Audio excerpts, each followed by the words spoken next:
Hey guys, it's Dakota again here at Lattigo Ranch. As you can see, I am freshly showered, clean enough to go move some chickens. So here we go, let's move the 39 babies.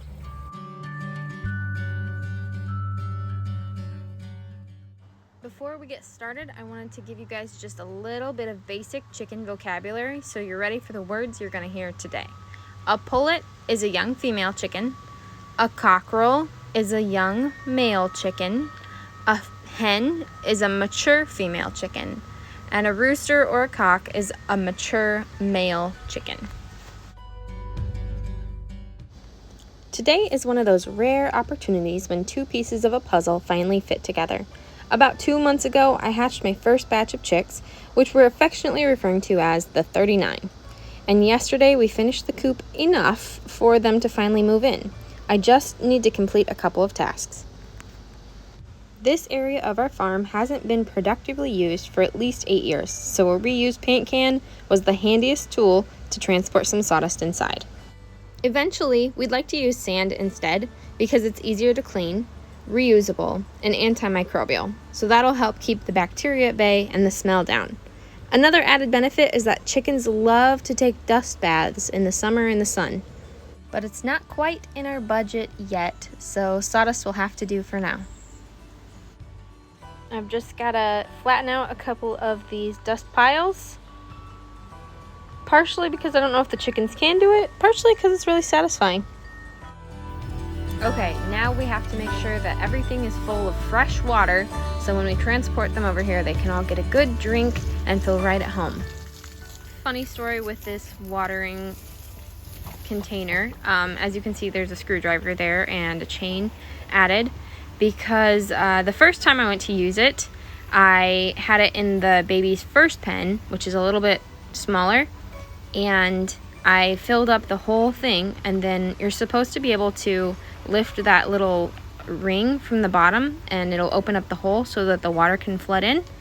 And the only problem was it didn't block the hole, and once the bottom got full, it kept overflowing out the bottom, so I stuck my finger in the hole, and I had to stay there with it, with my finger in the hole, and 8 gallons of water on top, which I wasn't sure I could actually pick up and take out of the pen without letting all of the chickens out.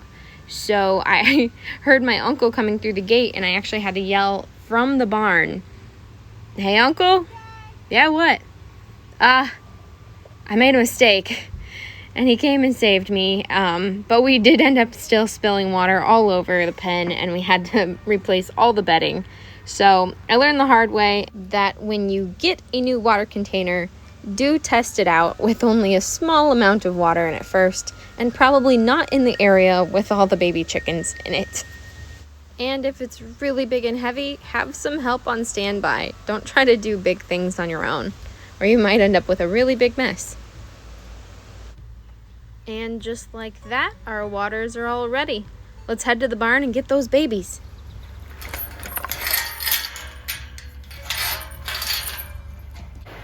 So this is the pen where the babies have been staying. When they were little, it was really big and there was lots of room. But as you can see, they have outgrown this pen, and it is time for them to get some new space. Now they look really crowded right now because they're afraid of my weird tripod for recording. So there's still enough room, but it's definitely time to move them out. While I'm catching them all up, I want to try to take a head count of what colors and what sexes we have of each, because some of them have developed quite a bit.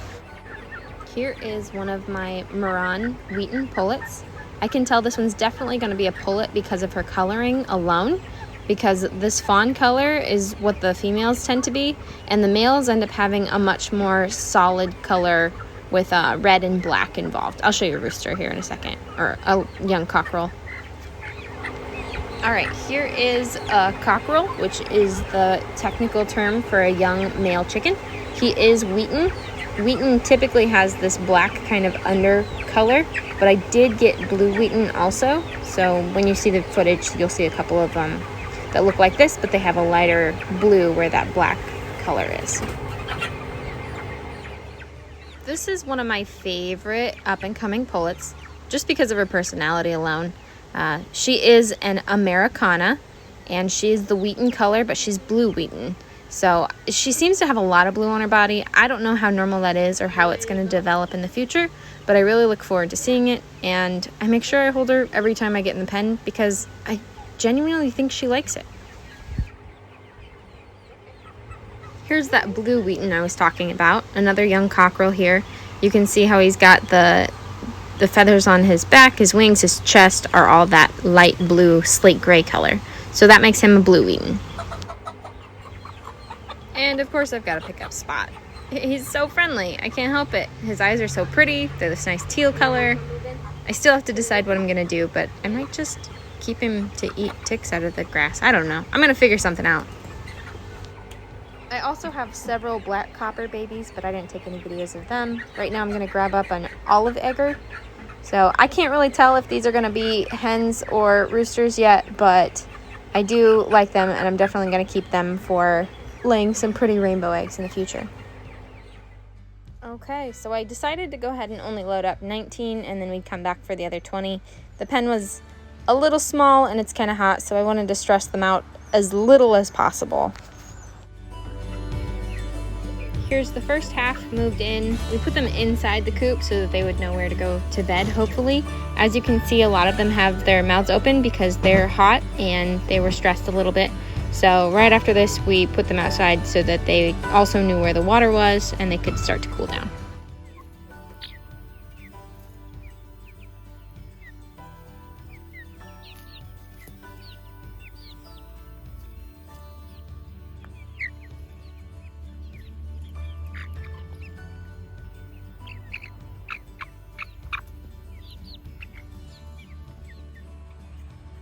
Well, guys, we did it. We moved in the 39. They look a lot less crowded in here. They look way better.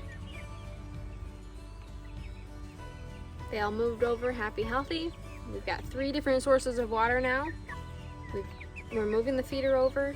They love the new roosts and the perches in the building. We did have to kind of chase them outside so they knew what outside was about, but they're very happy out here. I did get pooped on. That happened. And my chicken flirted with me, I think. It was definitely like, it was chicken love language, and it was, I'll show you.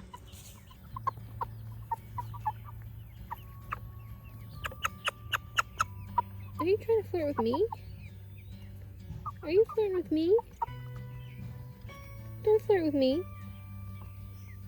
Go find a girl. No. Go find a girl.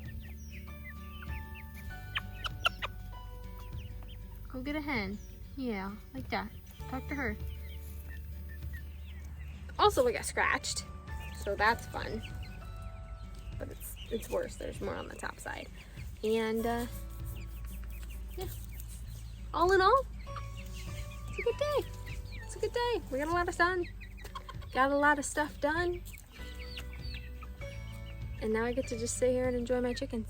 Look at them. Aren't they cute?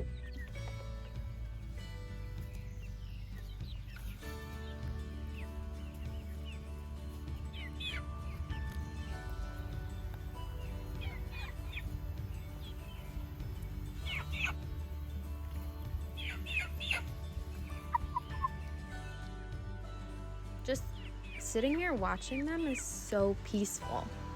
Kind of makes me want to start like video updates where it's just the chickens pecking the ground.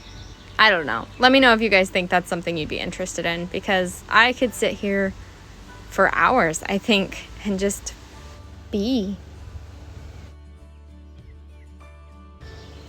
All right, friends, that is a wrap for today. I hope you've learned some new basic chicken vocabulary. Maybe you learned some new things about these breeds, and I hope you had fun watching this process go on.